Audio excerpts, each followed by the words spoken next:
Halo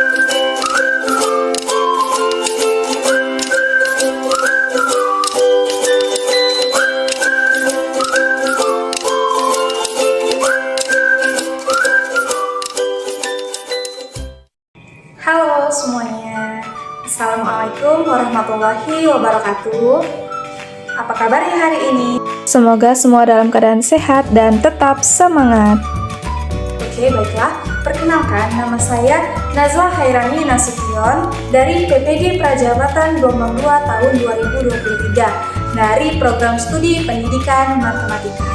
Nah, pada hari ini atau pada kali ini saya akan memberikan argumen kritis tentang gerakan transformasi yang dilakukan oleh Ki Hajar Dewantara dalam perkembangan dunia pendidikan dari zaman sebelum kemerdekaan dan sesudah kemerdekaan.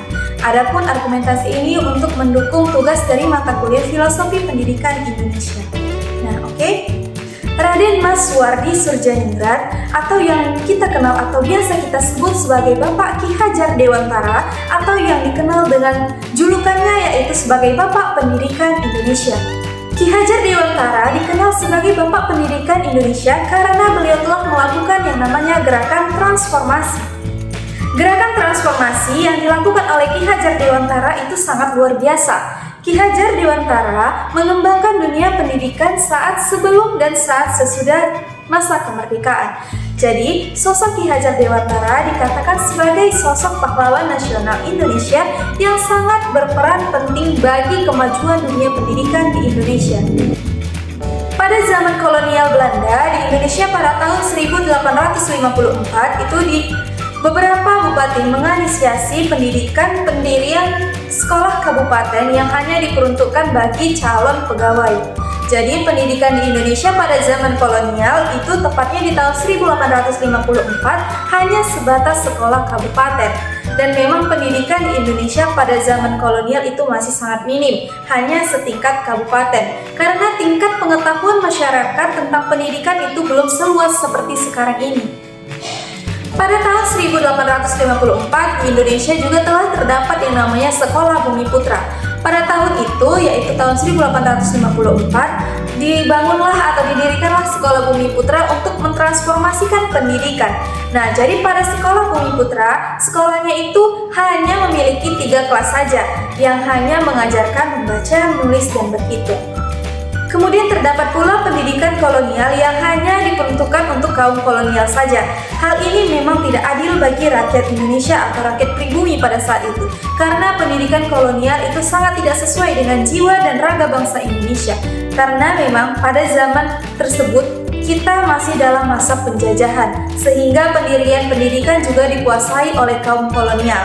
Dan kaum kolonial juga mendapat pendidikan yang berbeda dengan kaum pribumi. Tentunya itu sangat tidak adil, tetapi kembali lagi, memang pada saat itu kita masih dalam masa penjajahan. Kaum kolonial itu mendapatkan pendidikan tentang kepentingan kolonial saja. Ki Hajar Dewantara menganggap bahwa pendidikan kolonial itu tidak dapat mengadakan peri kehidupan bersama. Nah, jadi hal tersebut memang benar karena pendidikan yang didapatkan oleh kaum pribumi sangat berbeda dengan pendidikan yang didapatkan oleh kaum kolonial. Dan kekuasaan sekolah tersebut juga dikuasai oleh kaum kolonial. Jadi kaum pribumi sangat bergantung pada kaum penjajah.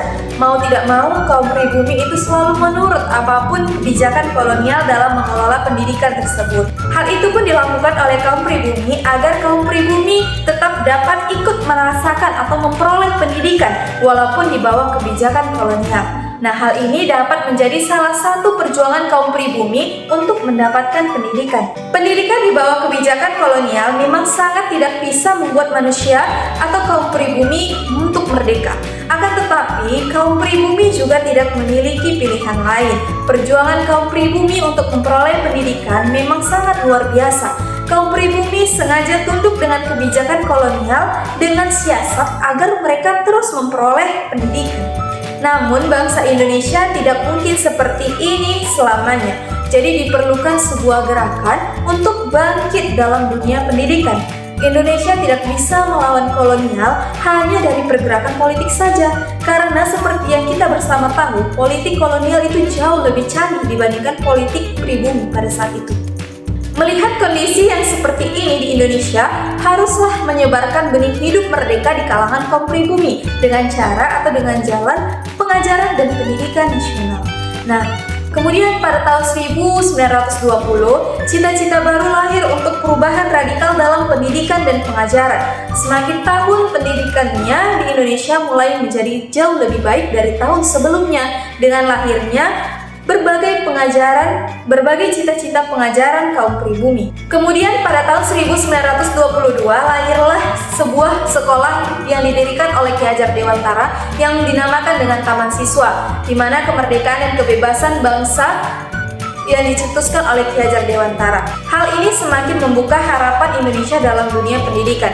Kelahiran Taman Siswa memang memiliki pengaruh yang sangat besar dalam dunia pendidikan di Indonesia. Tentunya dengan harapan yang besar pula, di mana pendidikan di Indonesia dapat tercerahkan untuk masa depan. Taman Siswa memang memiliki rencana pembelajaran yang bersifat kultur nasional. Hal ini tentunya semakin positif dalam pendidikan di Indonesia. Nah, tiap-tiap mata pelajaran diberikan sebagai bagian dari peradaban bangsa dan disesuaikan dengan perkembangan zaman. Pendidikan di Indonesia mulai mengikuti kemajuan perkembangan zaman dan tidak lagi menganut pendidikan zaman kolonial. Hal ini menjadi kemajuan yang sangat luar biasa bagi bangsa Indonesia. Nah, pendidikan di Indonesia mulai mendasarkan pada kebudayaan nasional untuk dapat menghindarkan dari kebodohan. Harapan besar bangsa Indonesia melalui bidang pendidikan itu tentunya sangat luar biasa, karena harapan bangsa Indonesia untuk keluar dari lingkaran kebodohan. Nah, jadi pendidikan yang berkembang pada zaman kolonial itu memang tidak mencerdaskan, tetapi memanfaatkan, dalam artian memanfaatkan tenaga kerja yang berpendidikan untuk dapat bekerja sama dengan mereka atau dengan kaum kolonial. Memang benar, pendidikan yang diberikan oleh kolonial untuk kaum pribumi Indonesia memiliki tujuan tersendiri, tepatnya untuk menciptakan sumber daya manusia untuk dimanfaatkan. Jadi, pribumi Indonesia yang sudah siap menjadi tenaga kerja untuk kolonial dan bekerja sama dengan kolonial akan diberikan upah yang minim atau diperas tenaganya kaum pribumi tersebut.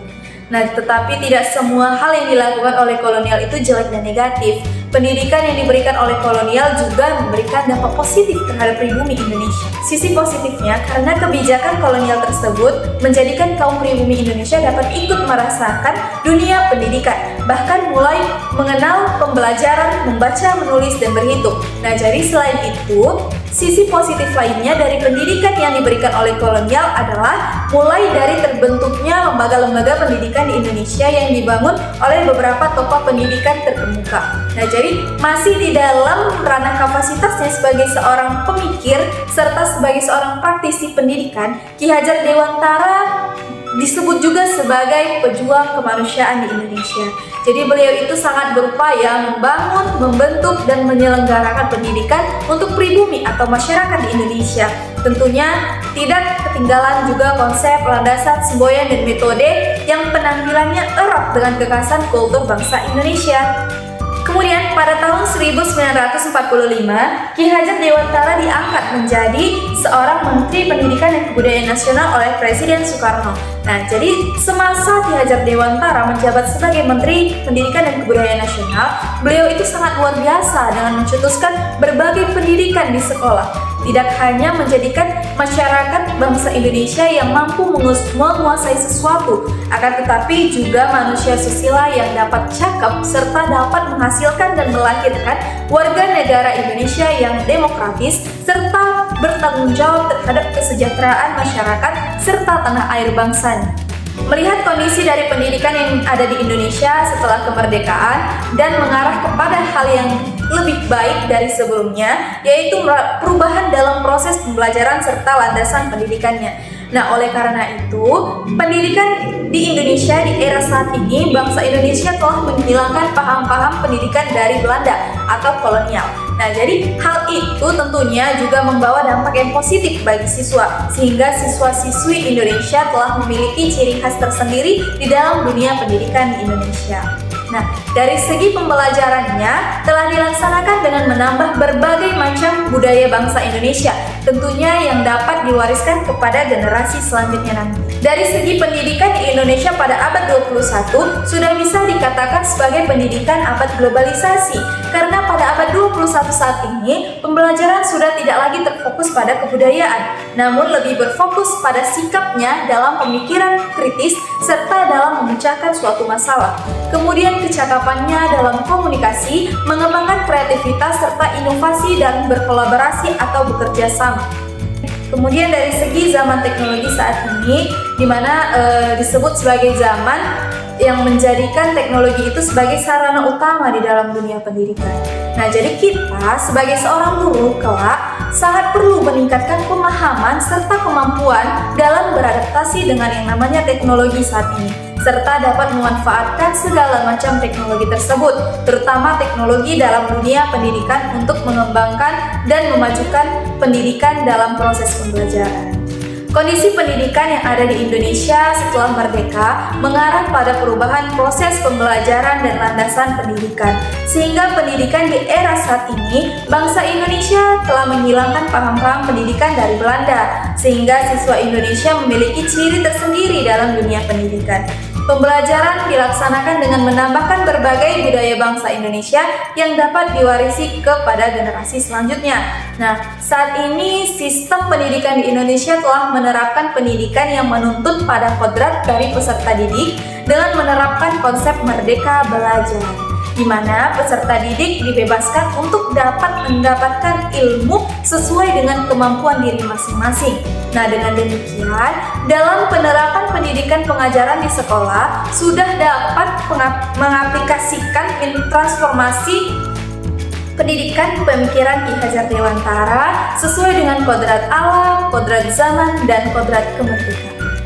Nah, mungkin sekian argumentasi kritis saya tentang perkembangan pendidikan dari zaman sebelum kemerdekaan dan sesudah kemerdekaan, yaitu pada saat ini. Nah, mungkin ini saja yang dapat saya sampaikan, kurang dan lebihnya saya mohon maaf. Saya akhiri, wassalamualaikum warahmatullahi wabarakatuh. Terima kasih telah menonton channel saya. Dadah!